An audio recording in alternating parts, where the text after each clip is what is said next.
En 2013, Edward Snowden exfiltre des documents secrets de la NSA qui révèlent des méthodes d'espionnage de cette agence de renseignement. Peut-être pensiez-vous qu'ils avaient livré tous leurs secrets? C'est loin d'être le cas. 3 ans plus tard, des journalistes du Monde ont eu accès durant quelques jours à l'ensemble des documents. Leur travail d'analyse de milliers de données a abouti à de nouvelles révélations. Elles mettent en cause l'agence britannique de renseignement, le GCHQ.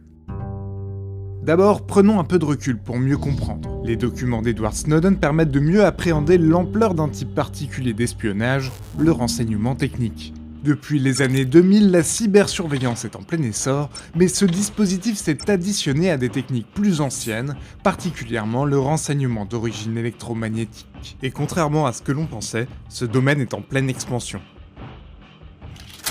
Le Monde révèle ainsi un maillon d'un important processus de surveillance des communications par satellite. Voici comment il se déroule.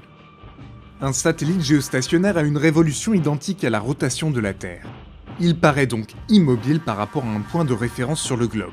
Lorsqu'il envoie des données à une antenne au sol, il le fait sur une vaste zone.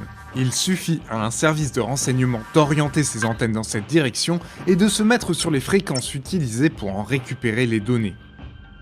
Les Britanniques possèdent 3 bases pour l'interception satellitaire. Les documents récoltés par le Monde sont le résultat d'un travail de test de leur part. Lorsqu'un nouveau flux de communication est inauguré ou qu'un satellite est reconfiguré, les techniciens sont chargés de voir si leur interception est possible. Pour évaluer si la collecte de données peut être intéressante, ils soumettent à ce flux de communication une liste de numéros de téléphone ou d'adresses e-mail de personnes qu'ils souhaitent surveiller. Ce sont des sélecteurs. Ils inscrivent ensuite sur une fiche toutes les communications impliquant ces numéros ou adresses. Ces fichiers ne sont donc pas des retranscriptions de communications, c'est une énumération du nombre de fois où les communications d'un individu surveillé est apparu dans ce flux. Ces documents révèlent qui sont les personnes surveillées. Dans le vaste panorama de l'espionnage par les Britanniques, les objectifs vont souvent au-delà de la lutte contre le terrorisme. On y trouve par exemple plusieurs ambassadeurs français en Afrique. De nombreux hommes d'affaires et dirigeants de pays africains étaient écoutés par le GCHQ. Des diplomates et institutions d'Israël étaient aussi sous surveillance.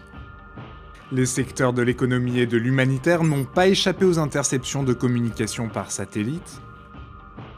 Les employés de télécom constituent aussi une part significative des cibles. Ils n'ont pourtant aucun lien avec les domaines centraux du travail d'une agence de renseignement. Combien de temps ces individus ont-ils été surveillés?